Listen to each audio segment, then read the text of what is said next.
Hi everybody, Nigel back with you, Nigel's Modelling Bench, and this is part 31 I think of the B52 Big Bad Buff build for beginners. And as you can see, when I left you last time we had the walkways all masked off, and as you can see I've actually gone on and put the XF69 over the masking tape now, making up a really thin wash. If you want to see how to do it, go back to like, I don't know, part 23 or whatever, or whenever I did the tailplanes, and just go over a sort of fairly thin mix of the paint and lay it on quite heavy.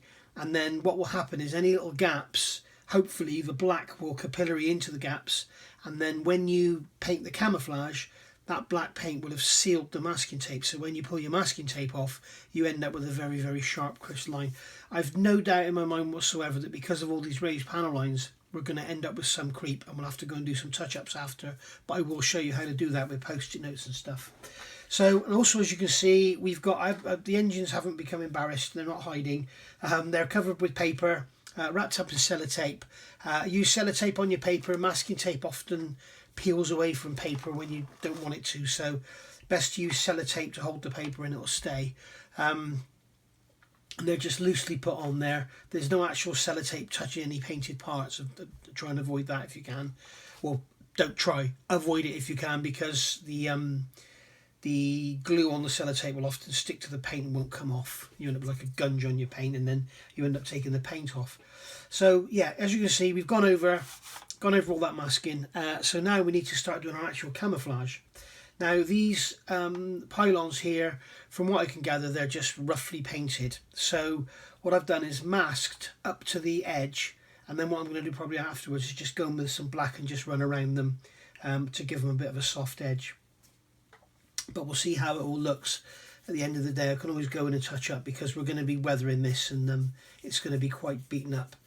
So there's something that people do in modelling that is artistic license. It's inaccurate, and you never really see it in real life. Very, very rarely do you see it on aircraft in real life, and that is what you call pre-shading. And I'm sure you've all seen it. If you've watched videos, you've seen where people go over all the panel lines and they paint a black line. You've seen some people do it with magic marker, which don't try it. It doesn't work very well. Somebody will come in the comments and say, I've always used black marker and it works brilliantly. Well, okay, fine. So what they do is usually with an airbrush, they go in and they paint their black lines. And then when you spray the camouflage over the top, you kind of see the black lines coming through. So that's what's known as pre-shading. There's also post-shading, where you can go in and you can go in and put lighter colours in the panels. So for instance, on the wings here, we've got these panels. We could camouflage it and then go in with the lighter colours, and just with the camouflage colour, you just put a tiny drop of light grey in it, just to sort of knock it back a bit, and then you do the panel, and then another drop of light grey, and actually go in the middle, and can actually fade the panels into their centres. Again, it's not strictly realistic, it's artistic license. With something like this big, you need to use some artistic license to make it look interesting. If we just painted this in camouflage, just in, you know, our green and brown, and that's it, it would look like a toy, I can assure you. So we need to do something to, just like we did underneath with the wings, how we sort of painted them underneath and gave them some sort of blotchiness rather than just being painted black. So what I'm going to do now, what I should have done is painted these areas here that rub through the grey plastic. I should have done them. But what I'm going to do is do some light grey in between the panels before I spray my camouflage. And then when I put my camouflage on, hopefully we will see some of that effect showing through. Now, Viejo Paints, a lot of people say Vallejo, some people say Vallejo, Valago. I used to work with a Spanish guy. I think I've told you this before. If I'm repeating myself, I'm sorry. But apparently the correct pronunciation for Viejo Paints for these paints is Vallejo. Okay, it's Vallejo. The J is pronounced as a H. And apparently Mig Jimenez, who's the guy behind Mig, his correct pronunciation of his name is Mi Jimenez. Okay, so Mi Jimenez is his name. So there we go. That's a lesson for today. If I'm wrong, please tell me. But the Spanish guy, I used to work with, he wasn't much of a joking type of character, so I can only assume he was correct. So I've got some thinned up. I've used Viejo because I've given the airbrush a really good clean, which you always must do with Viejo paints. Anything left in there residual from your last painting operation will cause issues with your airbrush. So the airbrush has had a really good clean. Now I'm just going to grab a piece of paper. Grab a piece of paper here, come here. And I'm just going to do a little tester.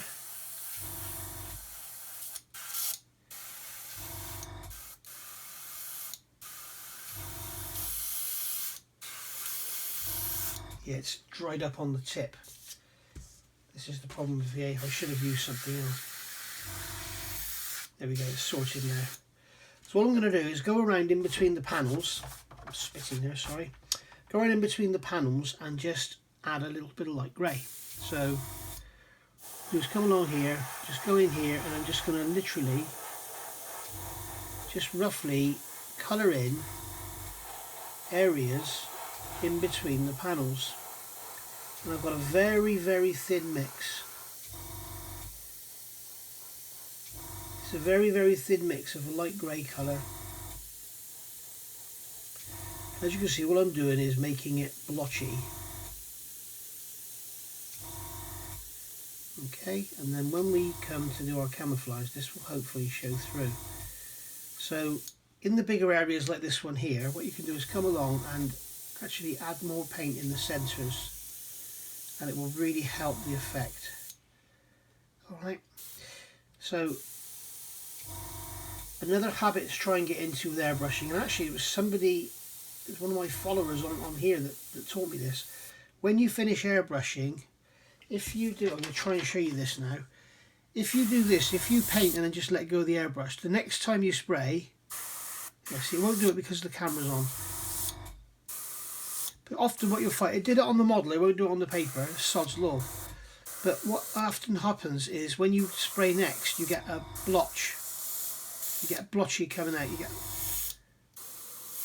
Yeah, see, it won't do it because the camera's on. What you want to try and do is get in the habit of doing this. Press down, pull back, spray, and then when you release, go forward and up. So don't just do that.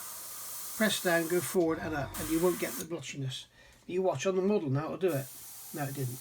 So just going to go around and do this, and you can see because the paint is so thin, when I spray it, what looks quite bright actually dulls back quite quickly. Okay, and you can, if you mess this up, you just go over it with black again, and it's a really good process to do. It's basically you're doing the same as you would be with pre-shading. If you had the light grey, see, there's a spatter there. This is bloody Viejo paint should I say. And I've got this mixed really thin with thinners, and I've used the airbrush flow improver as well, and it's still crap. So, but I'm determined to paint this with Viejo paint. Now somebody has just put a video out about how to spray with Viejo paint, so if you want to go and have a look at that, you can. I think if you put in YouTube, if you put Viejo paint in the search engine, it will come up. That's what I did.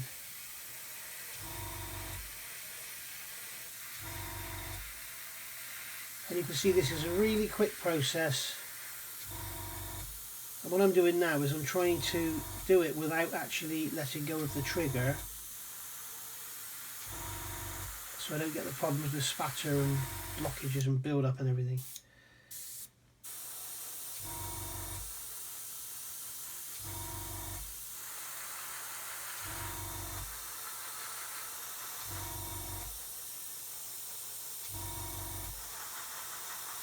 As you can see, it's a very, very subtle effect, and it does take an age. Just go along that leading edge.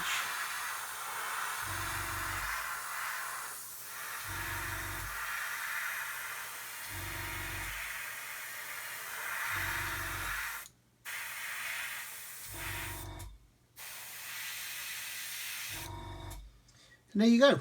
That's basically that.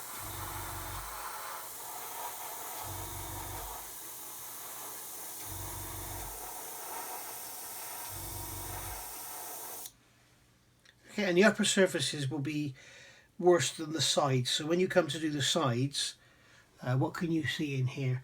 When you come to do the sides, if you start in the top and you go in here and you go quite heavy, as you come down the side, fade it out.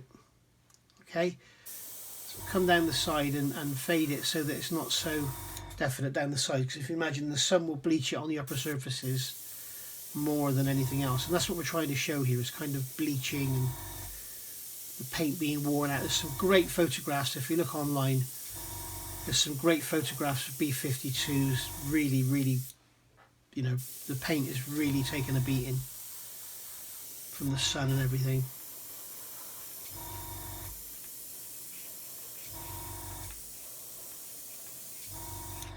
There we go. So I'll carry on with this and then I'll come back when I'm done.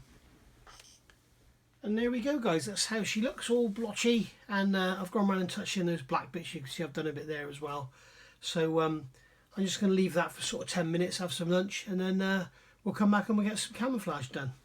Okay, so I've been through this before, but I'll go through it again in case people haven't seen and they don't want to go back and look. But I'm using Viejo Paints on this. Viejo, sorry, should I say. But I'm using these paints because A, they don't smell, B, they're readily available, and C, they don't get used very much on online builds. I personally don't like them. I would much rather be using, you know, my favourite paint is the AK Real Colours. They're my actual favourite paints. But by the time you mix them with your Mr. Colour levelling thinners and everything, they absolutely stink.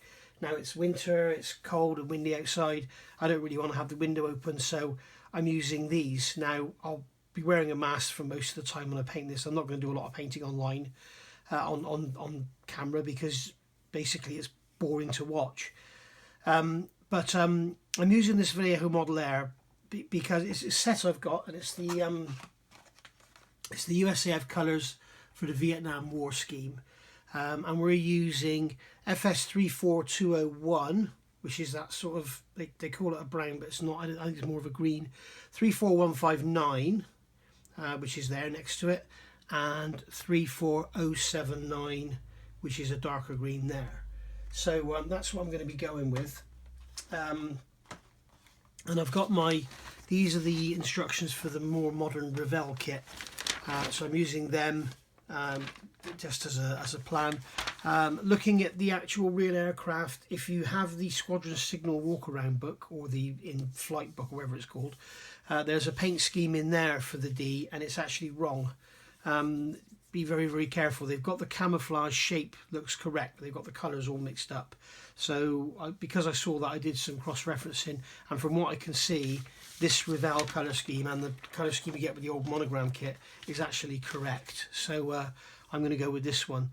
So I'm going to start by using the 34201, which is the brown colour, and then we'll just add that on and add the other colours in, and then we'll have to go around and do some touch-ups or whatever. I'm going to be using the sausage effect, and I'll show you that, but initially I'm only going to be doing this freehand because the first colour will obviously go on freehand, and then whenever I'm going, you know, with a finish, say I do brown here, and then I need to do some green here, I'll put a sausage where it's going to be going onto the brown, but not worry about it in the other area. So do that freehand. And it's going to be a very, very light coat because I want this weathering to show through. So I'm going to thin it with the Viejo airbrush thinner, which is the only real thinner I think works properly with it. I know people are going to tell me in the comments they've tried this, they've tried that, they've tried something else. I've tried pretty much everything I've got, and the only thing I find that works is this one. And I'm also going to use this Flow Improve, which was suggested to me by some of the followers. Thank you very much. And it helps prevent tip dry, which is where your airbrush keeps blocking up, which is what these paints are famous for, which is why I don't like using them. If I had the choice, I'd be using AK Real Colours or MRP or Mr. Colour, and all mixed with Mr. Colour levelling thinners. But as I say, the trouble is with them is they stink. So I'm going to go on and get this mixed up now in the airbrush. I'll probably put like I don't know, 10 drops of this one to 2 drops of this one to 2 drops of this one, and that'll give me a pretty thin mix. So I'll get this mixed up now and we'll go from there. Oh, just one other thing.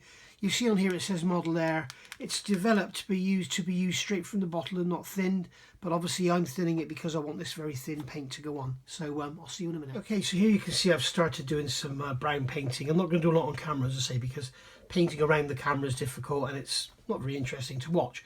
So I'm going very, very lightly. Just check the airbrush is clear, and then I go very, very lightly and just blotching in the area that I want to paint. And I'm going blotchy because I want the paint to look worn. Now, one thing I do need to go and do is check if these frames, these window frames, are this colour or if they're the actual colour of the black. I think they're this colour, so I'll go over them. If I have to go over them in black, I do. But I'm sure the actual frames themselves are camouflage colour. Even though we've got a lot of thinners in here, it's sort of 50-50 with the thinners. We've got 3 or 4 drops of the, or 4 or 6 drops, should I say, of the retarder in there, and it is still, I've still got tip dry. So yeah, good old Viejo. Right, don't get me wrong, it's much better than it is without it, but it's not a patch on any other paint I've ever used. The only paint I'd say is worse than this is the ammo. I can't stand that stuff. But you know, it's all horses for courses and people's opinions. That's what you've got to be careful of when you've got your airbrush overfilled. I'm glad that's happened in a way. Now, luckily, not a drop went on the model. Normally that would happen over a wing and it would go over the wing. So that was lucky. But that's what you've got to be careful of. And the other thing is, wipe your airbrush off, don't leave it, because that will run down over the tip. Here we go. In fact, I'm sort of saying you can't even see what I'm talking about.